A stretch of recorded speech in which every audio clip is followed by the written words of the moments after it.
हाँ बेटा, कुछ आइडिया क्या होती है एडी करंट? वंदन,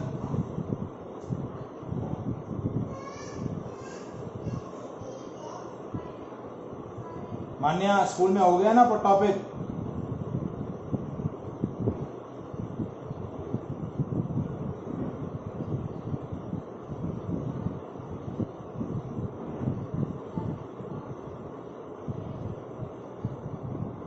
हाँ जी,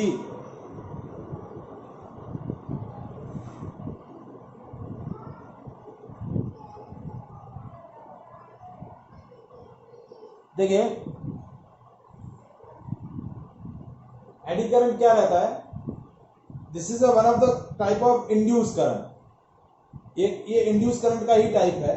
क्या है देखिए कि as we discuss that whenever the magnetic flux और magnetic field associated with the conductor changes, that set up an induced EMF, and due to that induced EMF, induced current is set up in the conductor. But वो जो conductor हैं वो dimension wise जो है बहुत ही छोटे हैं। अब जब भी आपके कंडक्टर्स जो होंगे वो बिगेस्ट डायमेंशन के होंगे, मतलब when the bulk pieces of conductors are placed in a changing magnetic field or are placed in a changing magnetic flux, then the induced current set up in the bulk pieces of conductor that creates a effect of eddies which are produced in a sea water। जिस तरीके से आपका swelling सी water जो होता है, जब सी water के अंदर एडीज प्रोड्यूस होती हैं। एडीज क्या होती हैं? जब वाटर के अंदर साइक्लोन वगैरह रहता है सी के अंदर, तो उसके अंदर क्या होती हैं? वाटर के अंदर स्वेलिंग एडीज प्रोड्यूस होती है। तो उसी तरीके का इफेक्ट जो है वो इफेक्ट एडी करंट प्रोड्यूस करती है जब वो इंड्यूस करंट सेटअप करती है जब induce current bulk pieces of conductor में सेटअप होती है। Whenever induced current is produced in the bulk pieces of conductor, huge size of conductor bodies के अंदर जब induced current setup होगी तो उस induced current को हम क्या बोलेंगे? That induced current is known as eddy current। तो how can we define an eddy current? Define कैसे करेंगे कि whenever bulk pieces of conductor are subject to placed in a changing magnetic flux, the induced current set up in such kind of conductor produces the effect of eddies similar to the eddies produced in a water. So such kind of induced current are known as eddy currents। इस तरीके की current को हम क्या बोलेंगे? Eddy current को। समझ में आया एडीज करंट क्या होती है?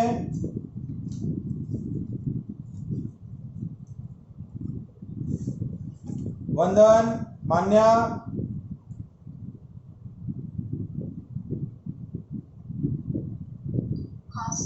देखिए जैसे सपोज मैंने क्या किया, दो क्या लिए मैंने? हॉर्सशू मैग्नेट लिए, और इस हॉर्सशू मैग्नेट के अंदर मैंने क्या किया? इस तरीके से एक मैग्नेट ये लिया और एक मैग्नेट ये लिया, और इसके अंदर मैंने एक पिवोट के थ्रू क्या किया? थ्रेड के थ्रू एक रेक्टेंगुलर या स्क्वायर शेप का एक बॉक्स प्लेस कर दिया। ठीक है, बिगर शेप साइज का एक स्क्वायर शेप का एक बॉक्स लिया ABCD, और इस तरीके से उसको पिवोट कर दिया। अब ये क्या कर रहा है? स्क्वायर बॉक्स इसके अंदर इस तरीके से ऑसिलेट हो रहा है। क्या हो रहा है? ऐसे ऑसिलेट हो रहा है। So this rectangular frame or square shape frame can oscillate in a magnetic field. The magnetic field or magnetic flux associated with this loop changes, और जैसे ही उससे एसोसिएटेड मैग्नेटिक फ्लक्स और मैग्नेटिक फील्ड चेंज होगा तो उसके अंदर क्या होगा, इंड्यूस करंट सेटअप होगा। क्या होगा, इंड्यूस करंट। जैसे क्या हो रहा है, इस तरीके से ऑसिलेट कर रहा है।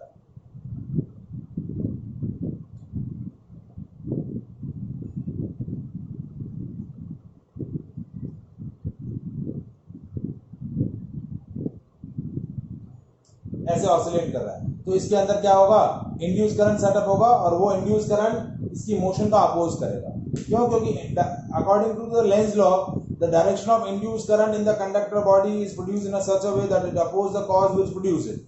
तो इसका प्रोडक्शन किसकी वजह से हो रहा है, इस मैग्नेटिक फील्ड में रोटेशन की वजह से। तो उसकी मैग्नेटिक फील्ड में रोटेशन को वो क्या करेगा, अपोज करेगा। तो इंड्यूस करंट इस तरीके से अपोजिट डायरेक्शन में क्रिएट होगा। जैसे ये इस तरफ जा रहा है तो इंड्यूस करंट अपोजिट डायरेक्शन में आएगा, ये इस तरफ जा रहा है तो इंड्यूस करंट अपोजिट डायरेक्शन में वापस इसको इस तरफ लेके आएगा। तो जब बल्क साइज के कंडक्टर बॉडीज के अंदर जो इंड्यूस करंट सेटअप होती है, तो उस इंड्यूस करंट को हम क्या बोलते हैं, एडी करंट। क्या बोलते हैं, एडीज करंट। क्योंकि इनका जो इफेक्ट होता है, इन इंड्यूस करंट का जो इफेक्ट होता है वो उसी तरीके का रहता है जिस तरीके का सी वाटर के अंदर जो विंड्स ब्लो करती हैं और स्विंग्स की वजह से एडीज प्रोड्यूस होती हैं, वैसा ही effect huge size of conductor body में जब इंड्यूस करंट सेटअप होती है तो उनका रहता है। तो इस वजह से इन करंट को या उस तरीके की इंड्यूस करंट को हम क्या बोलते हैं, एडी करंट को। क्या बोलते हैं, एडी करंट। अब इस करंट के, एडी करंट के कुछ अपने एडवांटेजेस हैं और कुछ डिसएडवांटेजेस हैं। अब एडवांटेजेस क्या है, सबसे पहला एडवांटेजेस है जो आपकी मैग्नेटिक ट्रेन्स होती हैं उनमें जो ब्रेकिंग सिस्टम होते हैं वो इसी मैकेनिज्म के थ्रू क्या होते हैं, वर्कआउट करते हैं। जब आपकी हाई स्पीड ट्रेन,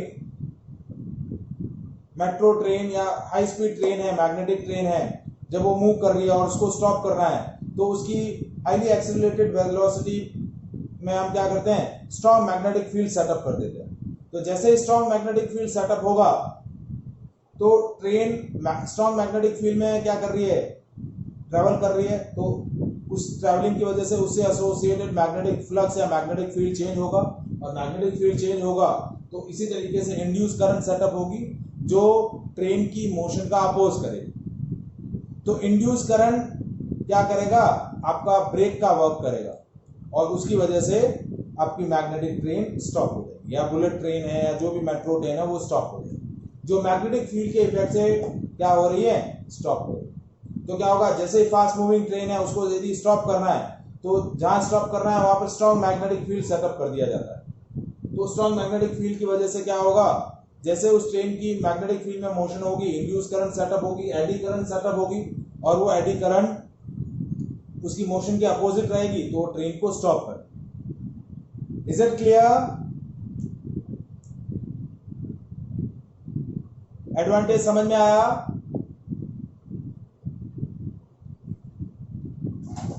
अब दूसरा एप्लीकेशन जो एक एज अ डिसएडवांटेज है कि जब कोई सपोज कोई कंडक्टर बॉडी इस तरीके से मैग्नेट्स के बीच में ऑसिलेट हो रही है, जैसे हमारा जनरेटर, आगे हम डिस्कस करेंगे एसी जनरेटर। तो एसी जनरेटर के अंदर क्या होता है, एक रेक्टेंगुलर लूप मैग्नेटिक फील्ड में क्या होता है, ऑसिलेट, मैग्नेटिक फील्ड के अंदर क्या होता है, रोटेट होता है एक एक्सिस के अबाउट। तो जब वो क्या होगा, मैग्नेटिक फील्ड के अंदर रोटेट करेगा तो इंड्यूस ईएमएफ सेटअप होगा, और इंड्यूस ईएमएफ की वजह से इंड्यूस करंट सेटअप होगा। ठीक है।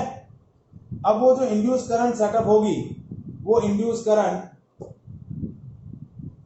उसकी मोशन का क्या करेगी, अपोज करेगी, क्योंकि डायरेक्शन ऑफ इंड्यूस करंट इस तरीके से होगा कि उस कॉज का अपोज करेगा जिसकी वजह से उसका क्या हुआ है, प्रोडक्शन हुआ।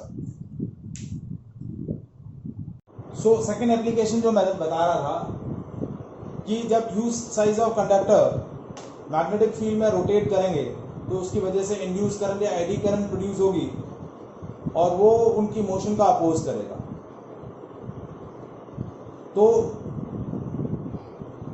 एडी करंट वहां क्या कर रहा है, कंडक्टर बॉडी की मोशन का क्या कर रहा है, अपोज कर रहा है। So that opposition is called electromagnetic damping. ठीक है, तो वहाँ एक अनवांटेड पैरामीटर है। तो उस पैरामीटर को ओवरकम करने के लिए, देखिए इसको टोटली रिमूव तो नहीं किया जा सकता, तो उसको ओवरकम करने के लिए जो हम मेटालिक, जो भी आप रेक्टेंगुलर फ्रेम लेते हैं, वो फ्रेम क्या लेते हैं, लैमिनेटेड लेते हैं। कैसे फ्रेम लेते हैं, लैमिनेटेड फ्रेम लेते हैं। लैमिनेटेड फ्रेम लेने की वजह से क्या होगा, जैसे आप कंप्लीट इस तरीके का फ्रेम लेंगे जिसके अंदर यहाँ पर भी मास रहेगा, तो जितना ज्यादा एरिया होगा उतना ज्यादा इंड्यूस ईएमएफ सेटअप होगा और एडी करंट का अमाउंट उतना ही ज्यादा होगा। लैमिनेटेड फ्रेम लेने की वजह से क्या होगा, लैमिनेटेड फ्रेम मतलब सिंपल आपका जो फोटो फ्रेम होता है वो, तो लैमिनेटेड फ्रेम आपने जैसे लिया तो ये एरिया काउंट नहीं होगा, तो आपका इंड्यूस ईएमएफ और इंड्यूस करंट का मैग्नीट्यूड मिनिमाइज हो जाएगा।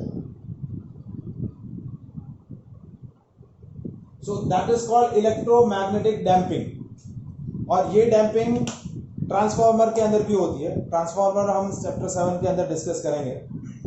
उसमें क्या होता है, दो कॉइल्स होती हैं, दोनों को हम एसी सोर्स के थ्रू कनेक्ट करते हैं, एसी वोल्टेज के थ्रू कनेक्ट करते हैं। तो एसी करंट क्या होता है, कंटिन्यूसली अपनी वैल्यू करंट को चेंज करता रहता है, डायरेक्शन को।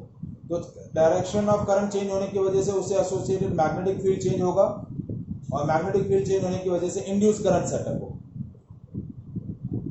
तो अगेन वहां पर भी इंड्यूस करंट सेटअप हो रहा है, एडी करंट प्रोड्यूस हो रहा है। एडी इंड्यूस करंट नहीं, एक तरीके से वो एडी करंट है, और वो eddy current again unwanted parameter है। तो उसको मिनिमाइज करने के लिए अगेन हम क्या करते हैं, वहां जो रेक्टेंगुलर फ्रेम लेते हैं जिस पर आपकी मेटल कॉइल्स बाउंडेड रहती है, वो कॉइल कैसे, वो फ्रेम कैसा होता है, लैमिनेटेड फ्रेम रहता है। कैसा फ्रेम रहता है, लैमिनेटेड फ्रेम। अब तीसरा एप्लीकेशन जो है वो है इंडक्शन फर्नेस। आजकल बहुत ज्यादा यूज किए जाते हैं इंडक्शन टॉप यूज किए जाते हैं। तो इंडक्शन टॉप्स बेसिकली किस लिए यूज किए जाते हैं, कुकिंग के लिए, because they are producing high temperature, बहुत ही ज्यादा हाई टेम्परेचर प्रोड्यूस करते हैं लेसर ड्यूरेशन ऑफ टाइम में। इलेक्ट्रिसिटी कंजप्शन यानी इलेक्ट्रिक एनर्जी से हीट एनर्जी प्रोड्यूस करता है। तो इंडक्शन फर्नेस के अंदर क्या होता है, अल्टरनेटिंग करंट क्या होती है, मेटालिक कॉइल्स के अंदर पास की जाती है। तो जब अल्टरनेटिंग करंट मेटालिक कॉइल में पास होगा, तो टाइम वेरिंग करंट जब पास होगा कॉइल के अंदर, तो उसकी वजह से क्या होगा, एडी करंट प्रोड्यूस होगी, और वो एडी करंट क्या करेगा, बहुत ही ज्यादा अमाउंट में हीट एनर्जी प्रोड्यूस करेगा। मतलब करंट की वजह से heating effect of current, heat energy produce हुआ है, और वो हीट एनर्जी खाने को कुक करने के अंदर यूज की जाएगी। तो अगेन एक बॉन्ड क्या है, एक पॉजिटिव एप्लीकेशन हो गया एडी करंट का इंडक्शन फर्नेस के अंदर। फिर नेक्स्ट आता है इलेक्ट्रिक पावर मीटर। आजकल ये मीटर यूज नहीं किए जाते हैं, पहले यूज किए जाते थे। आजकल डिजिटल मीटर यूज किए जाते हैं। पहले इलेक्ट्रिक मीटर, इलेक्ट्रिक एनर्जी कितना कंजप्शन हो रहा है उसको मेजर करने के लिए इलेक्ट्रिक पावर मीटर यूज किए जाते थे, जिसके अंदर एक मेटालिक डिस्क होती थी, और वो मेटालिक डिस्क का रोटेशन इंड्यूस करंट की वजह से होता था।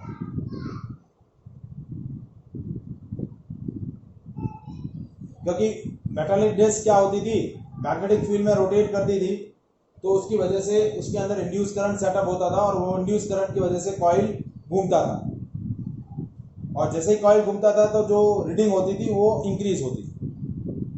लेकिन उसमें क्या होता था, डिसएडवांटेज क्या था कि लोग उस डिस्क की रोटेशन को मैच स्टिक की हेल्प से क्या कर देते थे, रेस्ट्रिक्ट कर देते थे, रोक देते थे, तो मीटर आगे बढ़ता ही नहीं था, तो रीडिंग आगे ही नहीं बढ़ती थी। तो बिल, लोगों का कंजप्शन बहुत ज्यादा होता था लेकिन बिल बहुत ही कम आता था। तो उस फ्रॉड को ओवरकम करने के लिए गवर्नमेंट ने आजकल डिजिटल मीटर यूज कर दिया। तो these are the applications of eddy current. ये सारी क्या है, एडी करंट की क्या है एप्लीकेशंस। इज इट क्लियर, समझ में आया एडी करंट?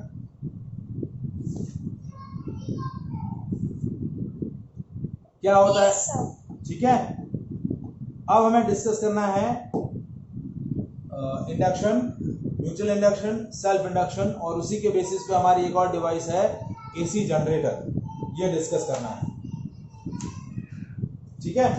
तो देखिए एसी जनरेटर में हम क्या करते हैं, कॉइल को मैग्नेटिक फील्ड के अंदर रोटेट करते हैं, तो वहां पर जो है वो म्यूचुअल इंडक्शन का कंसेप्ट यूज किया जाता है। ठीक है, तो पहले एक बार म्यूचुअल इंडक्शन बताना जरूरी है। एक बार ऐसा तो मैं बता चुका हूं मैं म्यूचुअल इंडक्शन कि एक कॉइल में इंड्यूस ईएमएफ सेटअप कर रहे हैं, दूसरे कॉइल में मैग्नेटिक फील्ड को चेंज करके।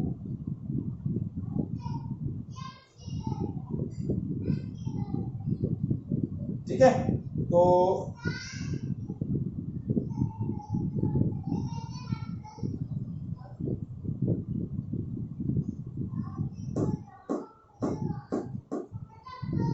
करें आगे।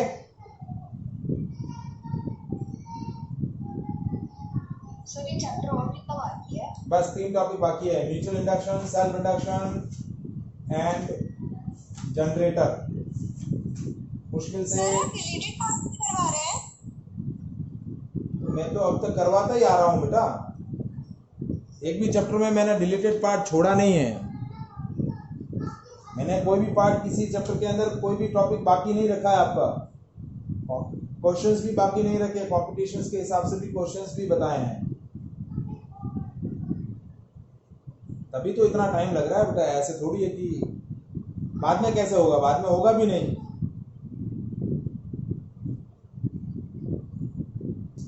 मैं रिलेटेड पोर्शन भी करवा रहा हूँ, करवाया है ना, सारे चैप्टर्स में करवाया है। ये टॉपिक नहीं आ रहा है क्या, सेल्फ इंडक्शन म्यूचुअल इंडक्शन?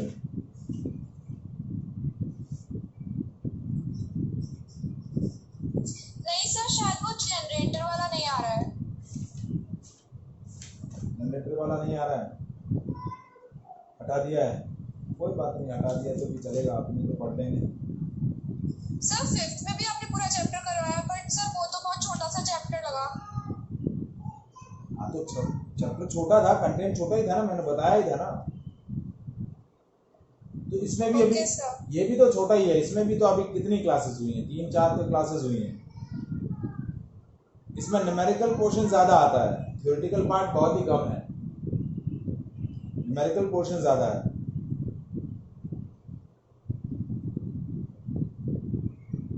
क्या टाइम हुआ है, 31 हो गए हैं। क्या करना है करें आगे।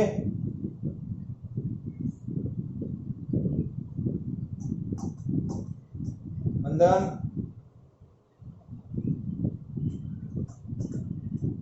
बोलो, बोलो जल्दी बोलो।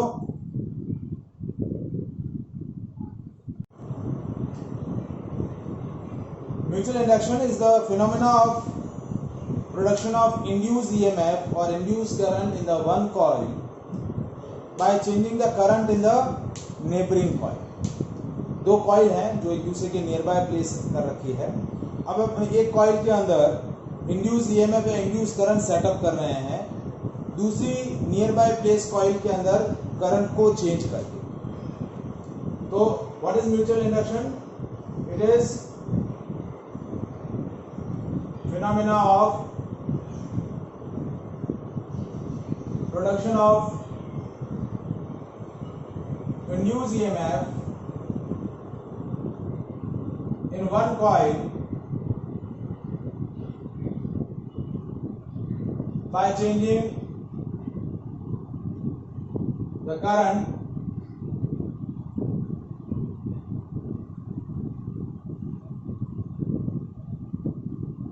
in a neighboring coil।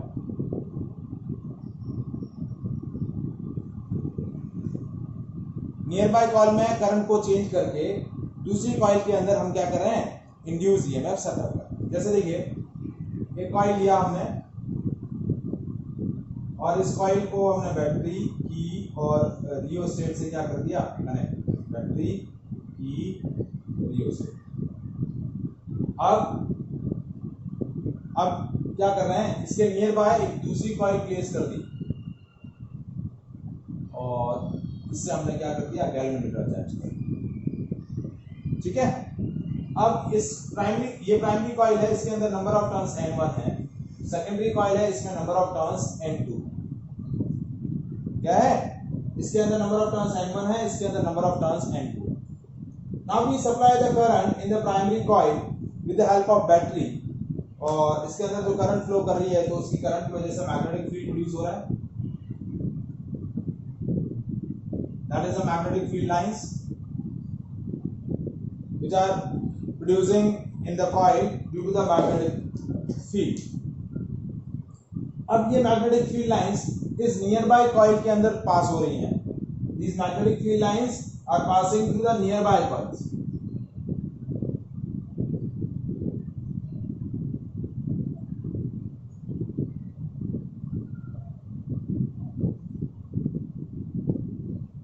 Nearby coils के अंदर ये मैग्नेटिक फील्ड लाइंस पास हो रही हैं.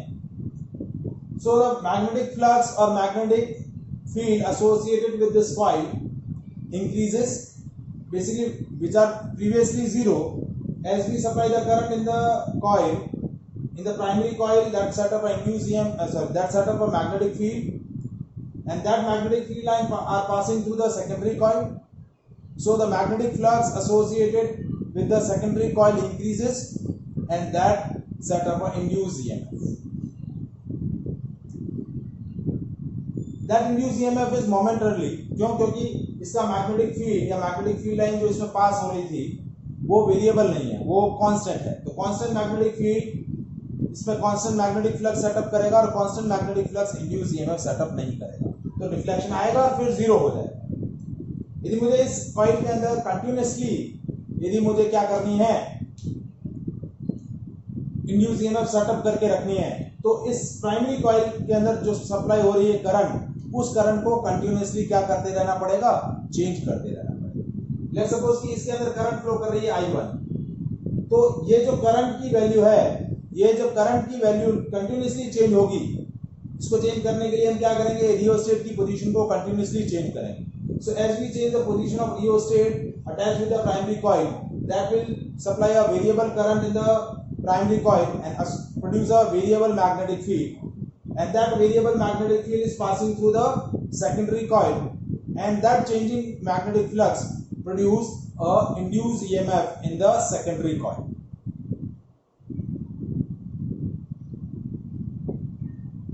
सपोज इसके अंदर जो करंट फ्लो कर रही है वो I1 है, और उस I1 की वजह से इसके अंदर मैग्नेटिक फील्ड जो प्रोड्यूस हुआ, सपोज वो V1 है. V1 क्या है, magnetic field in coil 1 due to current I1. और ये मैग्नेटिक फील्ड जब इससे पास होगा तो magnetic flux associated with the coil वो कितना मैंने लिया, N21, सॉरी N21 नहीं, Phi21. Phi21 क्या है, Phi21 is magnetic flux associated with coil 2 due to magnetic field in coil 1. coil 1 में जो मैग्नेटिक फील्ड की वजह से coil 2 से जो मैग्नेटिक फ्लक्स एसोसिएटेड है वो कितना है, Phi21. तो ये जो Phi21 की वैल्यू है, वो Phi21 की वैल्यू किस पे डिपेंड कर रही है, I1 पे. I1 चेंज होगा तो ये फ्लक्स भी चेंज होगा, और ये जब फ्लक्स चेंज होगा तो इसके अंदर कंटिन्यूअसली क्या होगी, इंड्यूस ईएमएफ प्रोड्यूस होगी. क्या होगी, इंड्यूस ईएमएफ प्रोड्यूस होगी. लॉजिक आया समझ में?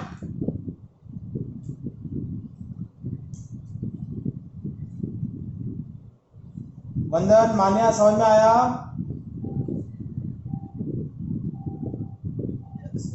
So what we are now derive here, so at any instant यदि मैं ये बोलूं कि the magnetic flux associated with coil 2 is directly proportional to the current in primary coil. Current flowing in a primary coil. ठीक है, current कितना flow कर रहा है प्राइमरी कॉइल में, I1. तो N2 इंटू 521 ये फ्लक्स है। फ्लक्स को मैंने N2 से मल्टीप्लाई क्यों किया कि number of turns. So N2 into 521 is directly proportional to I1, क्योंकि मैग्नेटिक फ्लक्स जो कॉइल 2 से एसोसिएटेड होगा वो होगा N2 इंटू 521 और that will be directly proportional to I1. So when we remove a proportionality sign, we add a constant, and that constant is known as coefficient of mutual inductance. इस m को हम क्या बोलते हैं? Coefficient of mutual inductance. So M21 क्या हुआ? N2 521 upon I1. Where M2 is what? Coefficient of mutual inductance. क्या बोलते हैं इसको? Coefficient of mutual inductance.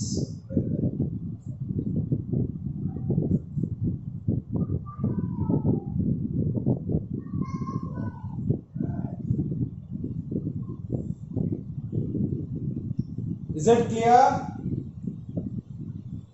तो देखिए एक्सप्रेशन क्या आया?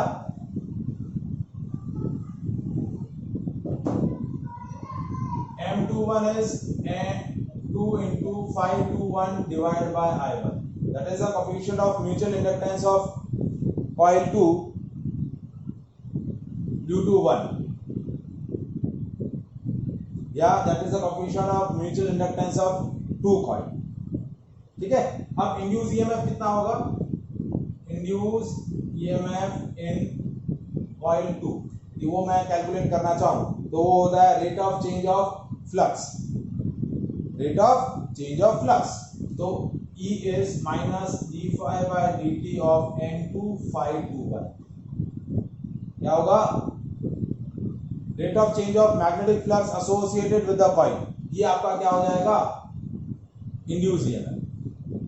तो N2521 की वैल्यू क्या है? Minus d by dt of M21 into I1। तो M21 तो कांस्टेंट है, तो M21 तो कांस्टेंट हो गया तो बाहर आ गया minus M21 di1 by dt।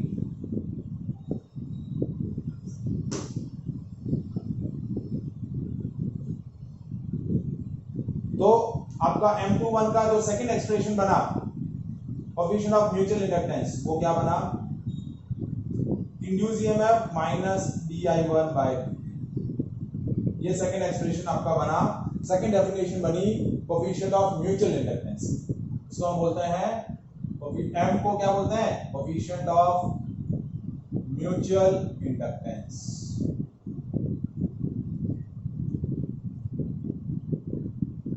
तो एक डेफिनेशन ये बनेगा, एक डेफिनेशन ये बनेगा।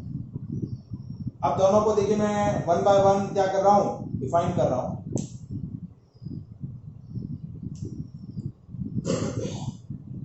पहला डेफिनेशन देखिए,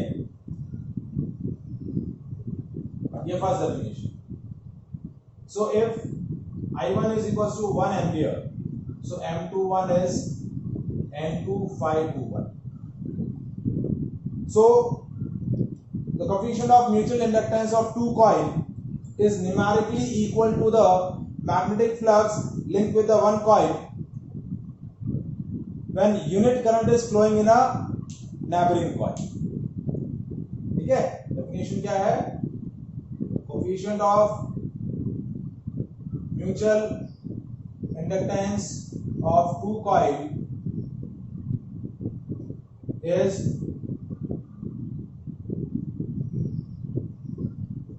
numerically equal to the magnetic flux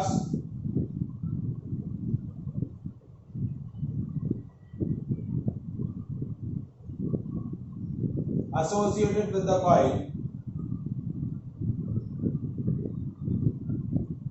when unit current is flowing in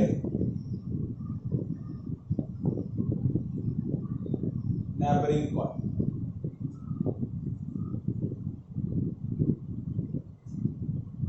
आया डेफिनेशन समझ में बेटा?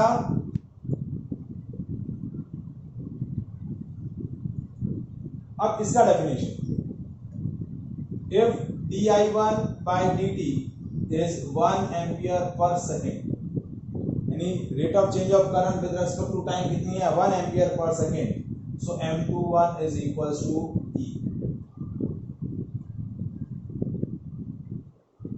सो हम क्या बोल रहे हैं? न्यूमेरिकल सेकंड डेफिनेशन क्या है? Coefficient of mutual inductance of two coil is numerically equal to the induced EMF set up in the coil when the current in neighbouring coil decreases 1 ampere per second और changes at the unit rate. Decreases क्यों बोला? क्योंकि minus sign है. ठीक है, तो second definition क्या हुआ?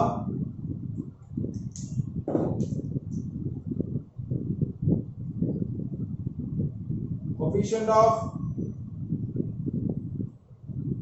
Mutual inductance of two coils is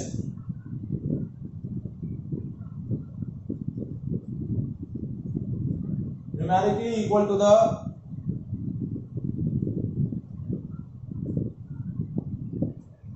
induced EMF in one coil when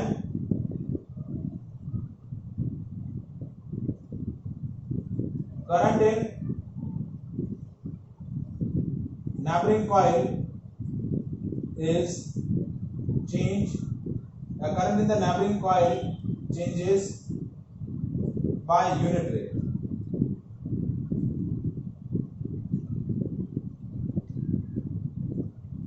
Is it clear?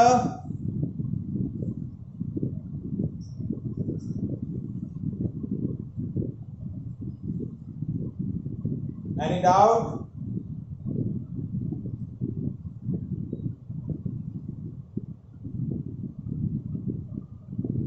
वंदन, मान्या, Arya,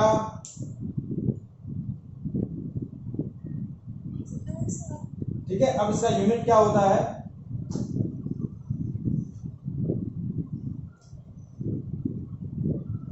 unit of M, coefficient of mutual inductance क्या होगा? E di by dt. E क्या इंड्यूस ईएमएफ है? तो ये हो गया E into dt by di, जो हो गया volt into second by ampere.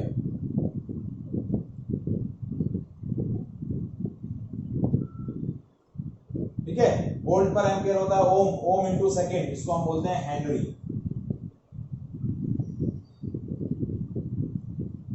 क्या बोलते हैं? हेनरी. HENRY. तो unit of coefficient of mutual inductance और आगे हम जो सेल्फ इंडक्टेंस पढ़ेंगे, दोनों का यूनिट क्या होगा? हेनरी होगा. क्या होगा? हेनरी.